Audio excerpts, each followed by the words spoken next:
They ignored me for years. But that night, I was the only one who could save her life. The executive elevator at the Manhattan Business Tower had always been a symbol of exclusivity. It was the kind of elevator that never carried janitors or delivery workers, the kind of elevator that only executives and CEOs stepped into with their polished shoes and tailored suits. At 3 o'clock in the morning, however, something happened that had never occurred in the 15 years James Washington had worked in the building. The elevator stopped on the 25th floor, the floor reserved strictly for the company's top leadership. James had paused in his routine cleaning when the metallic chime echoed across the silent hallway. He frowned. No one ever came here at this hour. James leaned against his mop handle, staring through the tinted glass wall that offered a view into the conference boardroom. What he saw next froze him where he stood.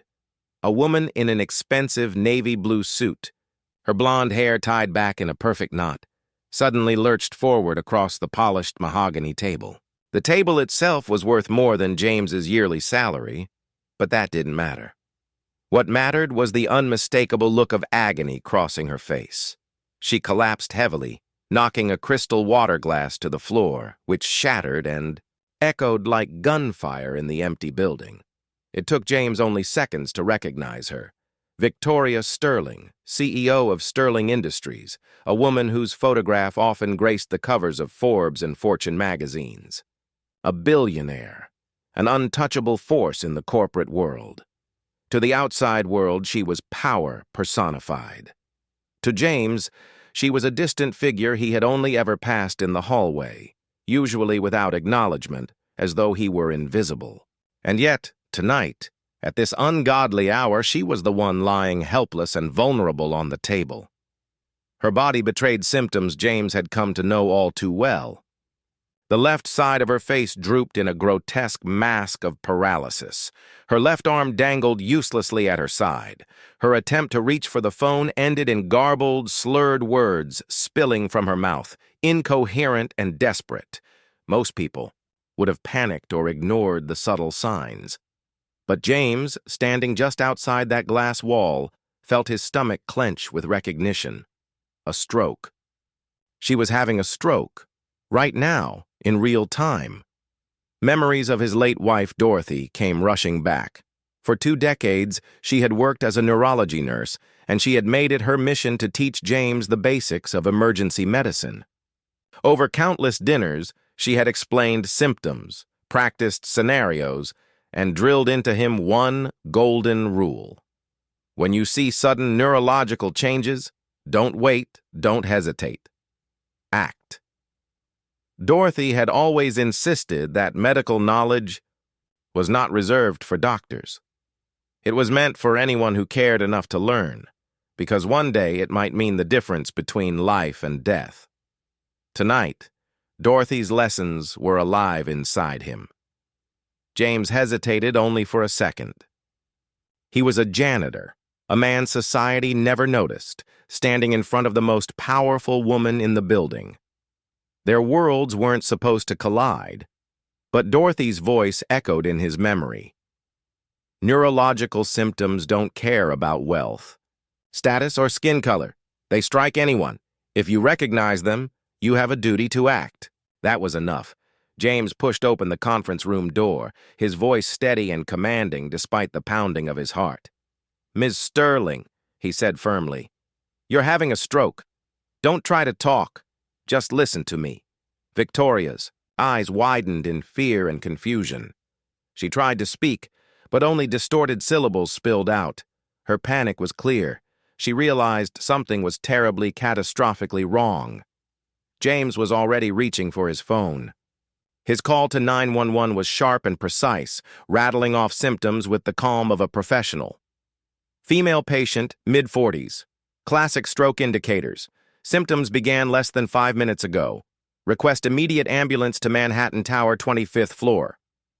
The dispatcher on the other end hesitated, surprised by the clinical accuracy from someone who identified himself as the janitor. But James didn't care what they thought. He knelt beside the CEO, adjusting her body to prevent further damage. He would not let this woman, who likely didn't even know his name, die on his watch. What James didn't know was that this moment would not just save a life. It would unravel secrets, expose corruption, and change the very definition of who society considered invisible. For most people in Manhattan's towering corporate jungle, James Washington was little more than a shadow. He pushed his cleaning cart down silent hallways after midnight, polished the glass walls that reflected the city lights, and emptied trash bins stuffed with discarded coffee cups and shredded reports. 15 years of service had earned him steady employment, but no recognition.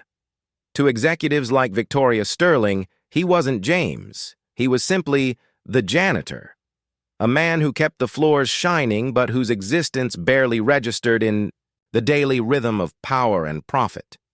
Yet behind that quiet exterior lived a man with knowledge most would never expect. James had learned medicine the hard way, not from textbooks or university lectures, but from the relentless love and persistence of his late wife, Dorothy. Dorothy was a neurology nurse who believed passionately that knowledge should not be locked away in hospitals and academic journals. To her, knowledge was survival. Over the course of their 22-year marriage, she treated every evening meal as a lesson in emergency response. James could still see it clearly. Dorothy setting a plate of roasted chicken on the table, then pointing her fork like a baton as she explained, "If you ever see sudden slurring of speech, Jammy, don't ignore it. Call 911 immediately. It's a stroke until proven otherwise." At first, James had chuckled at her intensity. "I'm just a janitor," he'd protest. "When will I ever need to know all this?" Dorothy's answer never wavered. "Because you don't get to choose when life throws an emergency at you. And when it does, you'll either act or you'll watch someone die." Those words had stayed with him long after her tragic death. 5 years earlier, a car accident had taken Dorothy away in an instant, leaving James a widower and a hollowed-out man. The grief had been unbearable, but in the quiet nights of mopping floors and disinfecting bathrooms, he found comfort in replaying her lessons over and over in his mind. It was as though keeping her teachings alive kept a piece of her with him. Over the years, James had become an observer of people, silently cataloging behaviors and symptoms in the office, just as Dorothy had taught him. He noticed which executives rubbed their temples from migraines, which secretaries limped slightly when climbing stairs, which security guards popped antacids after too much greasy food. He didn't intervene. He wasn't a doctor, after all, but he trained his mind to recognize patterns the way Dorothy would have wanted. In a strange way, the building had become his clinic, and its inhabitants, unwitting patients. Still, James never imagined that this knowledge would place him at the center of a crisis involving the most powerful woman in the skyscraper. He never expected that the invisible janitor would be the only one standing between life and death for a CEO whose signature could move billions on the stock exchange. But when Dorothy's teachings collided with reality in that conference room, James knew he wasn't just a janitor anymore. He was the only person in the room equipped to save a life. And while the paramedics rushed Victoria Sterling to the hospital, James quietly returned to his cart, mop in hand. To him, it was another night on duty. To her, it was the beginning of a story that would challenge everything she thought she knew about competence, value, and who truly mattered in the world. By the time the paramedics wheeled Victoria Sterling out of the boardroom on a stretcher, stabilized but still slurring her words, James felt the first rush of relief he had experienced in years. He had done exactly what Dorothy trained him to do. He had recognized the stroke within minutes, called for help with precision, and ensured the CEO would live to see another sunrise. In his heart, he expected nothing, no reward, no recognition, just the quiet satisfaction that someone's wife, someone's mother, someone's leader had been saved. For James, that was enough. But the corporate world had its own logic, and it rarely rewarded men like him. The next evening, when James arrived for his shift, He walked into the dimly lit locker room tucked away in the building's basement. His locker, number 47, had always been unremarkable. A few photos of Dorothy tucked inside, his spare uniform, and a battered thermos. Tonight, however, something new waited for him. A crisp white envelope taped neatly to the steel door. James pulled. It free and unfolded the paper. His eyes narrowed as he read the typed words. Formal warning. Inappropriate use of executive elevator during work hours. Unauthorized access to corporate facilities after hours. Failure to adhere to standard employee protocols. At the bottom, in a flourish of self-important ink, was the signature of Wilson Carter, head of security. For a long moment, James just stood there, the paper trembling slightly in his calloused hand. 15 years of spotless service. Never a complaint, never a late clock-in, never a single blemish on his record. And now, the very night after he had saved the CEO's life, he was being punished. Not thanked, not honored, punished. The irony, cut deeper than he expected. In the gleaming world of Sterling Industries, the rules seemed clear. Even saving a life became a crime if you were the wrong kind of man doing it. James folded the letter carefully, sliding it into his pocket. Outwardly calm, but inside, questions swirled. How had Carter even found out about last night so quickly? The hospital would never release details. The paramedics had no reason to file a report to corporate security. And yet Carter not only knew, he had been ready with an official reprimand less than 24 hours later. The timing was suspicious. Too suspicious. Later that night, as James moved silently through the 25th floor, pushing his cleaning cart like a ghost, he noticed unusual movement. Dr. Patterson, Victoria's personal physician, arrived hours later than usual. His face carried a look James recognized instantly, not the calm professionalism of a doctor reassured by his patient's survival, but something else. Irritation, panic, almost anger. Through the glass doors of Victoria's office, James glimpsed a heated exchange between Patterson and Wilson Carter. The doctor's gestures were sharp, defensive. Carter's posture was cold and commanding. James couldn't hear their words, but Dorothy's voice echoed in his mind. When sudden neurological symptoms strike an executive, Jammy, the first question isn't why now. The question is, who benefits if this person can no longer work? A chill ran down his spine. He had assumed Victoria's stroke was the natural outcome of stress, pressure, and the relentless demands of power. But what if it wasn't? What if there was something more deliberate, something darker, unfolding behind those glass walls? For the first time, James felt the weight of a larger, unseen conflict pressing against him. Saving Victoria Sterling's life may not have ended his involvement. It might have only been the beginning. For several nights after the warning note, James worked in silence, his movements deliberate and careful. He polished floors, emptied bins, and wiped down desks the way he had done for 15 years. But his mind was no longer on the work. Every nerve in his body was tuned to the strange rhythm of the 25th floor. Something was happening behind the walls of Sterling Industries, and James was determined to uncover it. It started with the doctor. Dr. Patterson, Victoria's personal physician, should have been relieved that his patient had survived a near-fatal stroke. A competent doctor would have celebrated her recovery, ordered thorough tests, and built a plan to prevent another episode. But Patterson did none of that. Instead, James noticed him arriving at odd hours, his expression strained. More disturbingly, Patterson was often seen walking straight into Wilson Carter's office with a heavy brown medical briefcase clutched tightly in his hand. The case never left his side. At first, James told himself it was routine. Doctors kept records, prescriptions, private files. But Dorothy's teachings whispered otherwise. In medicine, Jammy, panic after survival is the mark of a guilty conscience. Competent doctors aren't afraid when a patient recovers.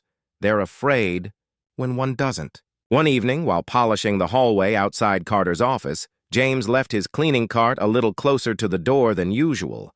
The door was cracked open, and for the first time, words slipped through. The tests continue to show progressive. Cardiovascular deterioration, Patterson's voice hissed. But I've kept the official reports within normal parameters as agreed. James froze, his grip tightening on the mop handle. Perfect, Carter replied, his tone dripping with satisfaction. How much longer? With the medication, I'm prescribing disguised as vitamins, maybe 6 months before the next serious episode. That one should be definitive. James had to lean against the cart to steady himself. They weren't just negligent. They weren't just careless. They were poisoning her. Slowly, deliberately, methodically. Dorothy's words screamed inside his mind. The worst crime is a doctor who chooses to harm rather than heal. The realization was crushing. Victoria Sterling's stroke hadn't been an accident of stress or bad luck. It was the result of an orchestrated plan, carefully staged to look natural. Someone wanted her incapacitated, or dead. The pieces began to align. Carter, the head of security, always hovering near the CEO. Patterson, the trusted physician, feeding her poisoned vitamins. The reprimand in James's locker meant to intimidate him into silence. And now, their quiet, secret meetings to discuss her deteriorating health. But why? The answer came unexpectedly through Marcus Johnson, the air conditioning technician James often saw during shift changes. A decade younger, a combat veteran, Marcus had a sharp eye and an even sharper instinct for trouble. One Friday, Marcus pulled James aside. You'll want to hear this. I was swapping filters upstairs when I overheard Carter on the phone. He was talking about buying massive amounts of Sterling Industries stock before leadership changes he already knew were coming. James felt the last piece of the puzzle click into place. Carter wasn't just a bystander. He was the architect. If Victoria died, as head of security and emergency board member, he would temporarily control the company.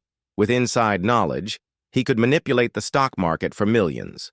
Patterson, with his falsified medical reports and poisoned supplements, was his accomplice. For 15 years, James had been invisible in this building, but now, invisibility was his greatest weapon.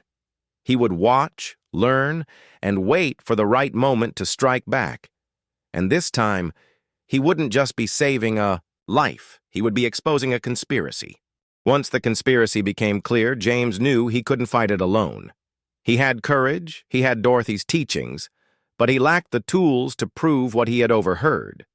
Carter and Patterson were powerful men with resources, influence, and the arrogance of people who believed themselves untouchable. James was just the night janitor. To challenge them directly would be suicide. He needed help, and he knew exactly where to find it. Marcus Johnson, the air conditioning technician, had already shown his loyalty by sharing what he had overheard. James decided it was time to trust him completely. On a quiet Friday night, long after most of the building's lights had dimmed, James told Marcus everything. The suspicious warning note, the overheard conversations, the poisoned supplements, disguised as vitamins, and Carter's financial plot. He expected disbelief. Instead, Marcus listened in silence, his soldier's eyes sharp, his jaw tightening with every detail. That's attempted murder, Marcus said finally, his voice low and steady, and stock manipulation on a massive scale, but proving it, that's going to be tough. You got any hard evidence? Not yet, James admitted, but I know where to get it.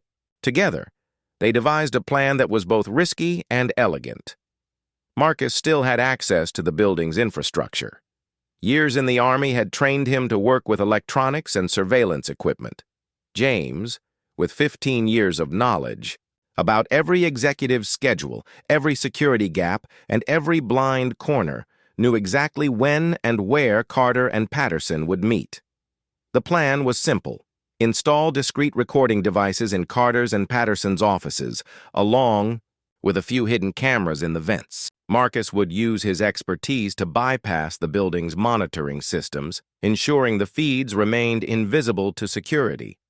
James would time the operation for weekends when traffic was minimal and Carter's eyes were elsewhere.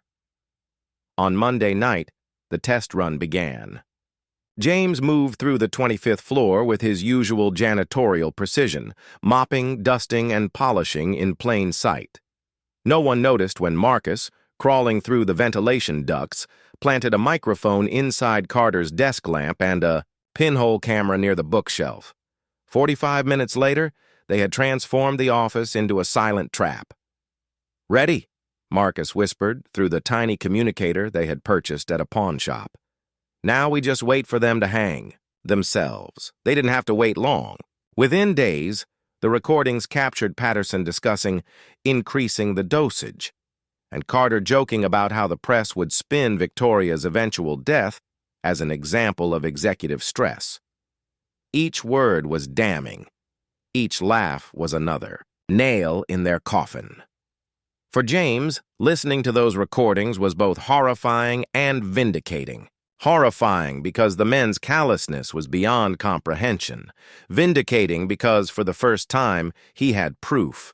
They could no longer dismiss him as an ignorant janitor who had simply gotten lucky. Now, it was time to turn knowledge into action. Dorothy's words echoed once more. Knowledge without action is complicity. James was ready to act. The first evidence was damning. The second was undeniable. By the time James and Marcus had collected over 90 hours of recordings and dozens of incriminating documents, the conspiracy was laid bare. Carter and Patterson had been meticulous, but their arrogance betrayed them. They believed no one was watching, no one listening, because who would ever suspect the janitor and the air conditioning tech? James spent long nights reviewing the tapes, listening to the men plot as if they were discussing a routine business deal. He heard Patterson describe blood test results that showed progressive deterioration, followed by his calm assurance that he had altered the official files to look normal. He heard Carter laugh about how the tragic collapse of a young CEO would dominate headlines, giving him the perfect cover to manipulate Sterling Industries stock. And he heard them discuss the timeline, 6 months until the next episode, one that would probably be definitive. Every recording was a blade, cutting away at the illusion of safety Victoria Sterling thought she lived under. Every falsified report was a nail in the coffin of their innocence. By the time Marcus's army contacts, financial crime specialists, analyzed Carter's stock purchases, the picture was complete. 341 suspicious transactions, each timed perfectly with Victoria's medical events. This wasn't carelessness. This was premeditated murder, tied to financial fraud on a scale that could rock the entire market. But James wasn't content with simply handing the evidence to the authorities. That would have been too clean, too quiet. Carter and Patterson needed to be confronted in the most humiliating way possible, brought down in front of the very people they had sought to deceive. The world needed to see them exposed not as masterminds, but as cowards. The plan began during the monthly executive board meeting, a gathering of Sterling Industries' most powerful decision-makers. Victoria, still recovering but regaining her strength, presided at the head of the table. Around her sat 15 executives, each with their own agendas, their own ambitions. To her right sat Wilson Carter, his posture straight, his suit immaculate, his expression radiating the calm confidence of a man who believed he had already won. James entered the room as he always did, quiet, unobtrusive, pushing his cleaning cart.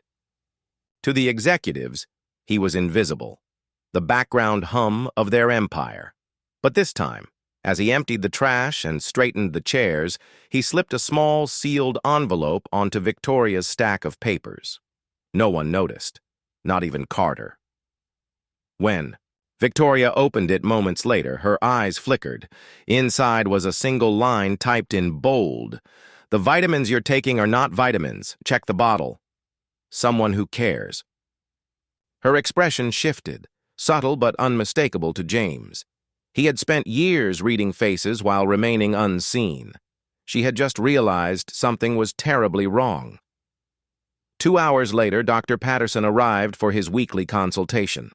He walked into Victoria's office with his usual false warmth, the brown briefcase in hand. What he didn't know was that James and Marcus had already hidden a directional microphone in the lamp above her desk, and Marcus was parked in a van, across the street, recording everything. "How are your stress symptoms, Victoria?" Patterson asked with feigned concern. "Are you taking your supplements regularly?"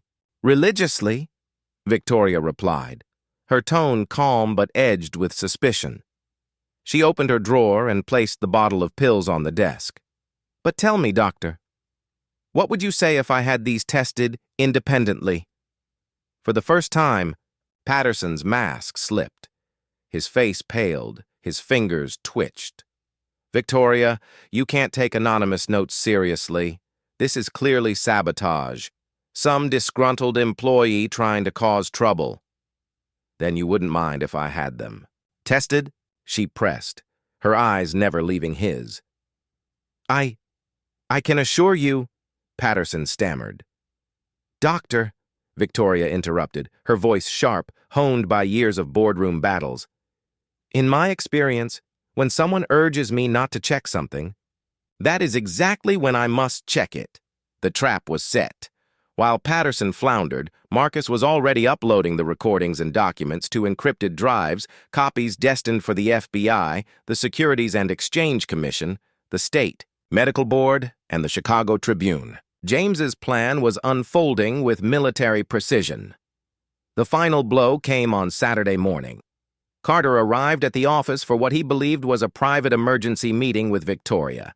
Instead, he found her waiting with a group of very different guests, FBI agents, SEC investigators, and a state medical board official. "Wilson," Victoria said coolly, her voice devoid of warmth, "I'd like to introduce you to some people very interested in your extracurricular activities." Carter's composure cracked for the first time. "Victoria, what is this? Some kind of misunderstanding? No misunderstandings," she cut him off. "They have recordings, financial records, falsified medical reports, evidence you thought no one would ever see." The FBI agent stepped forward. "Wilson Carter, you are under arrest for conspiracy to commit murder, securities, fraud, and market manipulation." James and Marcus watched remotely through hacked security feeds, witnessing the exact moment Carter's arrogance curdled into panic.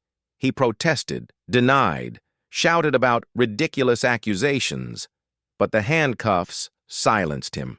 Simultaneously, across town, Dr. Patterson was arrested at his office, caught mid-attempt to delete files from his computer. Within days, the story exploded across national headlines. The Chicago Tribune ran it first. "Janitor hero exposes plot to murder millionaire." CEO. The story spread like wildfire, igniting conversations about class, competence, and corruption. James Washington, the invisible janitor, had become a symbol of justice. Proof that knowledge and courage could topple even the most powerful schemes. For Carter and Patterson, the humiliation was complete. They hadn't just lost. They had been destroyed publicly, their downfall witnessed by the very society they thought they could manipulate. The masterminds of a conspiracy had been undone by the one man they had underestimated the most, the janitor. The Monday morning after the arrests felt different inside the Manhattan business tower. The usual cold efficiency of the building had been replaced by something else. Whispers, stares, and the heavy awareness that something monumental had shifted. For years, Wilson Carter had ruled the halls with intimidation, and Dr. Patterson's word had been law when it came to the health of the company's most powerful leader. Now both men were behind bars, their names splashed across national headlines. At the center of it all was James Washington, the janitor who had once been invisible, who had once cleaned up the fragments of other people's power, was suddenly the most visible man in the building. But James didn't care about the attention. He thought of Dorothy, her gentle insistence that knowledge could save lives, and felt only gratitude that her lessons had guided him when it mattered most. Victoria. Sterling, now recovering steadily, wasted no time in addressing what had happened. At a press conference held in front of flashing cameras and microphones, she didn't mince words. "James Washington saved my life not once, but 3 times," she told the crowd. "Once from a medical crisis, once from a conspiracy, and once from my own blindness to the quiet competence of those we overlook." She paused, letting the weight of her words settle. Competence does not wear a suit. Integrity does not carry a title. And intelligence does not come from a diploma, on a wall. They live in character. And James has character in abundance. The announcement that followed stunned everyone in the room. Sterling Industries was officially creating a new executive role, Director of Corporate Safety and Integrity. The position came with a salary of $200,000 a year, a private office on the 26th floor, and the responsibility of ensuring that nothing like this conspiracy could ever happen again. That role was given, without hesitation, to James Washington. When James first walked into his new office, the irony struck him. For 15 years, he had pushed a cleaning cart through these hallways, scrubbing floors, invisible to the men and women who wielded power. Now, his name was etched on a glass door in bold letters, and executives came to him for guidance. The view stretched across Chicago, but James's eyes lingered on the framed photograph of Dorothy he placed on his desk. For the first time in years, he felt she was smiling back at him. But Victoria wasn't finished.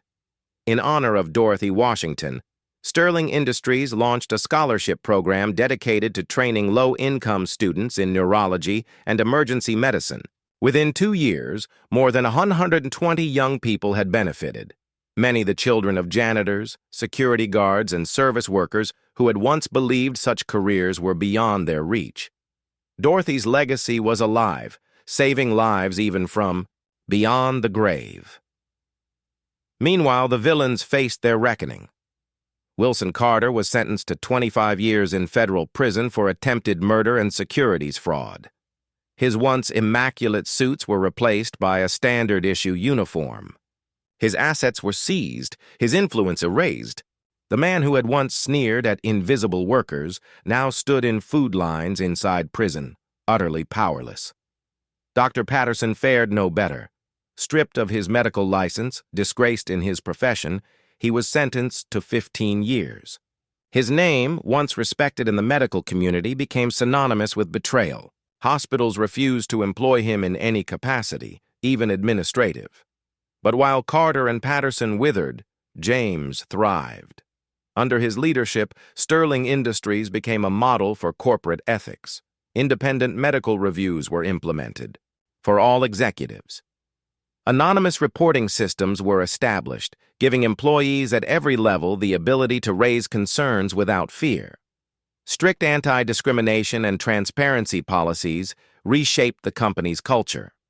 Investors watched in awe as the stock price tripled in just 2 years, proof that ethics and profit could go hand in hand. James himself became a national figure.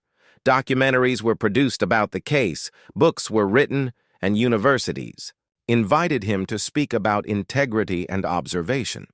The White House even requested his testimony before Congress on corporate medical reform. Yet through it all, James remained grounded. He never let the fame overshadow the simple truth of why he had acted. He had done it because Dorothy taught him that lives mattered, no matter whose they were. Perhaps the most moving part of James's new life were the letters. Hundreds poured in from janitors, bus drivers, teachers, factory workers, ordinary. People who said his story inspired them to trust their instincts, to speak up when they saw wrong, to believe their worth was not measured by title or salary. James often returned to Dorothy's words. True intelligence is not what you know. It's what you do when it matters most. He had lived by that creed, and in doing so, he had transformed not just his own life but the world around him.